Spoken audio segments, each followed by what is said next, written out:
Selamat pagi, suster, Bapak, Ibu, dan saudara-saudari yang terkasih dalam Kristus. Selamat Paskah dan berkah dalem. Tidak terasa kita memasuki masa Paskah pada tahun ini. Semoga kita tetap bersukacita dalam merayakan Paskah yang kedua kalinya dalam keadaan penuh keprihatinan karena pandemi COVID-19 ini. Semoga kita tetap dapat bertumbuh dalam iman yang teguh, pengharapan yang hidup, dan kasih yang penuh daya ubah. Kebajikan utama itu dihayati dalam terang misteri kebangkitan Kristus.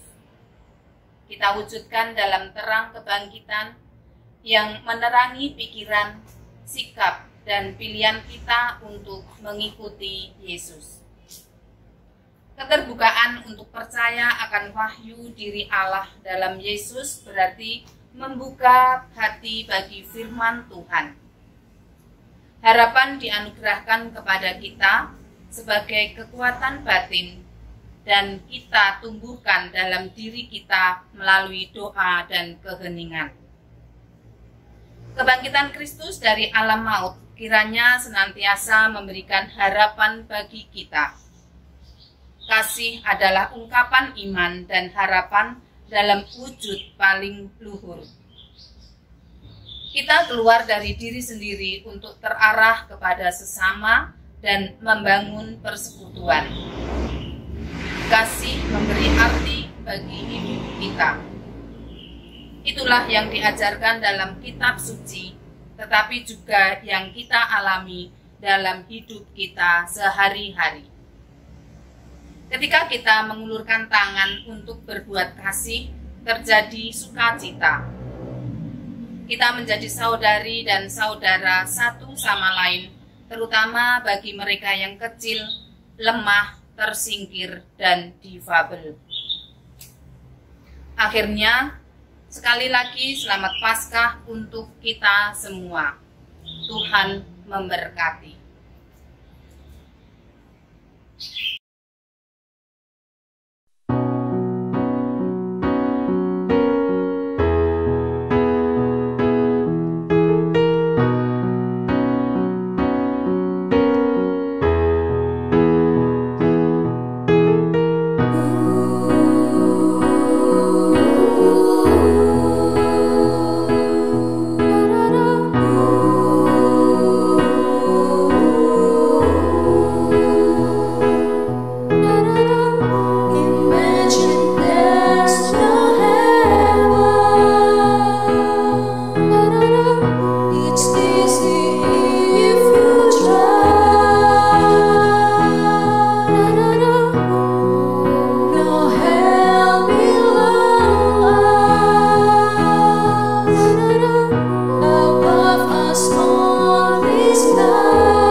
Hai teman-teman, tahukah kalian sebentar lagi kita akan merayakan Paskah loh. Apa itu Paskah? Paskah adalah perayaan bagi umat Kristiani untuk mengenang saat-saat Yesus wafat, disalibkan, dikuburkan, serta bangkit dari antara orang mati. Untuk mengetahui masa-masa dalam Paskah, simak terus videonya ya.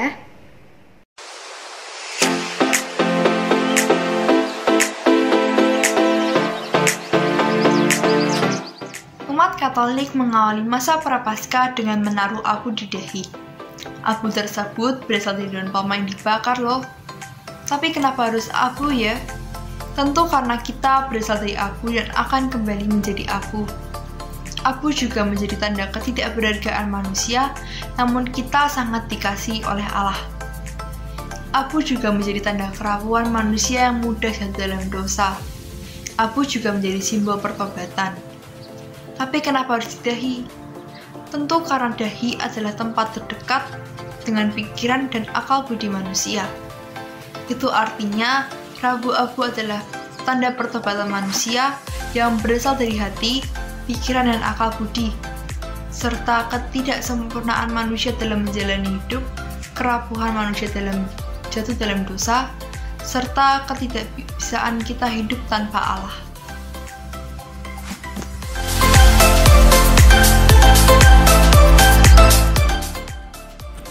Kalian semua pasti sudah tidak asing lagi kan dengan istilah Minggu Palma? Ya, Minggu Palma adalah hari peringatan dalam liturgi Gereja Katolik yang selalu jatuh pada hari Minggu sebelum Paskah. Minggu Palma dirayakan untuk memperingati masuknya Yesus ke kota Yerusalem. Seperti diceritakan dalam Alkitab, Yesus memasuki kota Yerusalem dengan menaiki seekor keledai. Orang-orang menyambut kedatangannya dengan sukacita. Mereka menebarkan pakaian dan daun palma di jalan yang akan dilalui Yesus. Namun, gereja sekarang ini tidak lagi menebarkan pakaian, hanya menggunakan daun palma saja. Daun palma itu pun tidak diletakkan di jalanan, tetapi nantinya akan diberkati saat misa Minggu Palma. Kenapa sih kok pakai daun palma? Karena daun palma adalah simbol dari kemenangan. Kristus kerap kali menunjukkan hubungan daun palma sebagai simbol kemenangan atas dosa dan kematian. Saat Minggu Palma, umat melambai-lambaikan daun palma sambil bernyanyi. Hal ini menyatakan keikutsertaan umat bersama Yesus dalam arak-arakan menuju Yerusalem. Nah, itu tadi sekilas tentang Minggu Palma. Kira-kira Kamis Putih itu apa ya? Ayo kita cari tahu.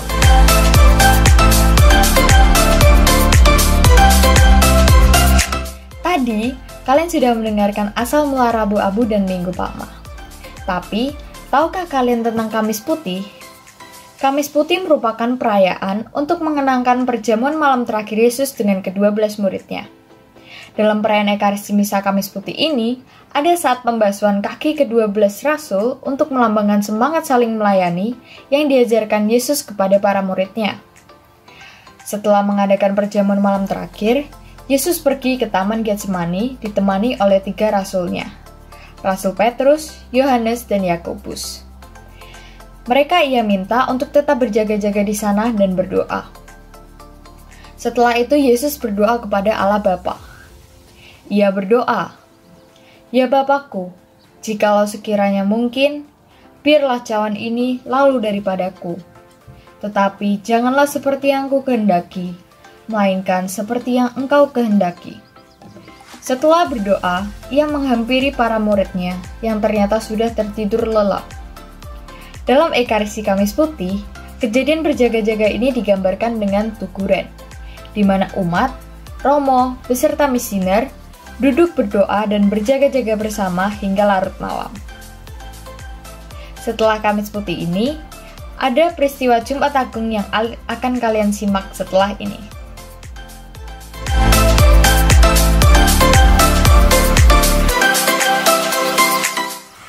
Umat Kristiani merayakan hari Jumat Agung untuk memperingati hari kematian Tuhan Yesus Kristus di kayu salib.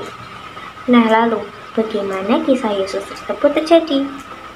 Semuanya berawal dari orang-orang yang tidak menyertai Yesus dan Yudas Iskariot yang mengkhianati Yesus. Yudas Iskariot merupakan salah satu murid Yesus dan Yudas Iskariot mengkhianati Yesus dengan cara menyerahkan diri Yesus kepada prajurit utusan imam-imam kepala dan orang-orang Farisi. Yudas Iskariot mencium pipi Yesus sebagai pertanda bahwa Yesus adalah orang yang mereka cari. Setelah Yesus ditangkap, Yesus dibawa ke hadapan Kayafas. Singkat cerita, Yesus dibawa ke hadapan Pontius Pilatus. Pontius Pilatus adalah orang yang akan mengadili Yesus. Namun, Pontius Pilatus tidak menemukan kesalahan apapun dalam diri Yesus, sehingga Pontius Pilatus membicarakan hal tersebut kepada para umat. Nah, kalau Pontius Pilatus tidak menemukan kesalahan apapun pada diri Yesus, mengapa Tuhan Yesus dapat diberi hukuman mati? Ya, itu karena para umat memberikan permintaan agar Yesus dihukum mati. Nah, itu tadi kisah penangkapan Yesus dan sampai Yesus diadili. Nah, selanjutnya setelah Yesus diadili, Yesus dibawa oleh serdadu-serdadu ke dalam istana. Di dalam istana tersebut, Yesus diolok-olok dan Yesus diberi mahkota duri di kepalanya. Nah teman-teman, tadi teman-teman semua sudah mendengar bukan bahwa Yesus dimahkotai duri di kepalanya. Lalu kira-kira apa ya yang terjadi setelah itu? Pada saat hari penyaliban Yesus, Yesus diperintahkan untuk memanggul salibnya sendiri menuju ke Bukit Golgota. Kira-kira kalian tahu nggak, ternyata Bukit Golgota itu ada sebutan lainnya loh. Bukit Golgota biasa juga disebut tempat tengkorak. Pada saat Yesus berjalan memanggul salibnya menuju ke Bukit Golgota, Yesus bertemu seorang yang bernama Simon dari Kirene. Para prajurit-prajurit tersebut memaksa Simon dari Kirene untuk menggantikan Yesus memanggul salibnya menuju ke Bukit Golgota. Kira-kira teman-teman tahu nggak, Yesus itu disalibkan pada pukul berapa ya? Yesus disalibkan pada pukul 12 siang. Pada saat itu juga, gelap menyelimuti tempat tersebut. Yesus wafat pada pukul 3 sore, dan pada saat itu juga terjadi gempa yang sangat hebat. Gempa tersebut mampu meruntuhkan bait suci menjadi 2 bagian. Pada singkat cerita, Yesus dimakamkan dan Yesus bangkit pada hari ketiga. Nah teman-teman, itu dia kisah singkat dari Jumat Agung. Pada masa kini, umat Kristiani merayakan Jumat Agung dengan mengadakan jalan salib, misa, dan penciuman kaki Yesus yang berada di kayu salib. Nah, kira-kira kalian tahu juga nggak? Ternyata umat Kristiani diwajibkan berpuasa pada Jumat Agung sekalipun berada di dalam gereja. Nah, semua ini dilaksanakan untuk memperingati wafatnya Yesus di kayu salib. Sekian cerita dari Jumat Agung, semoga dapat membantu. Terima kasih.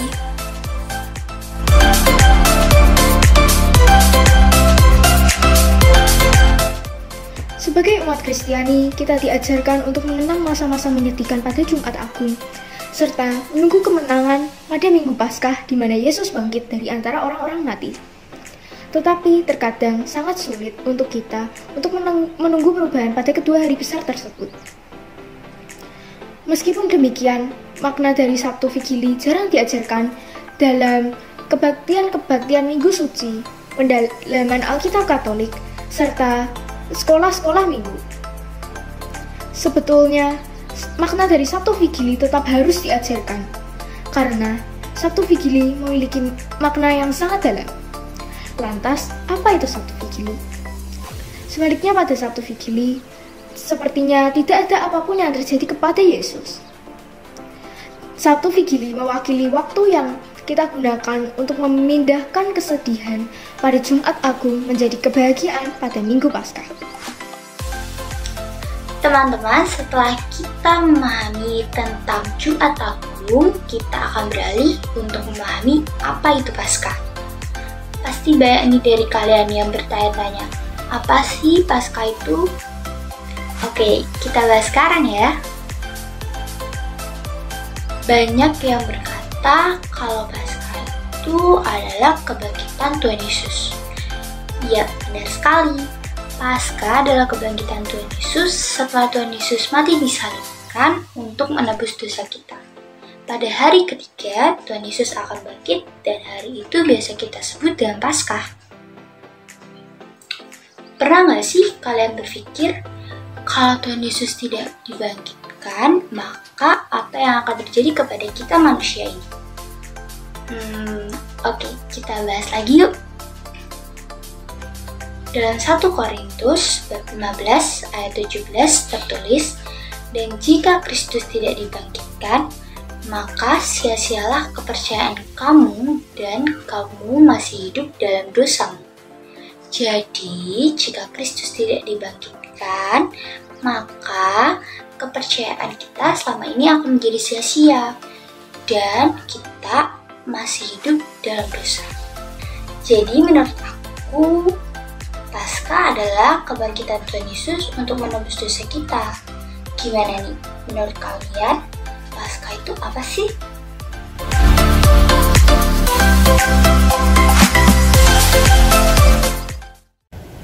Kami, pengurus OSIS SMP Marsudirini Maria Mediatrix mengucapkan Selamat Paskah. Semoga terang Kristus menyertai kita semua. Salam Korsa. One team, one body, one family.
Kami, keluarga besar SMP Maria Mediatrix mengucapkan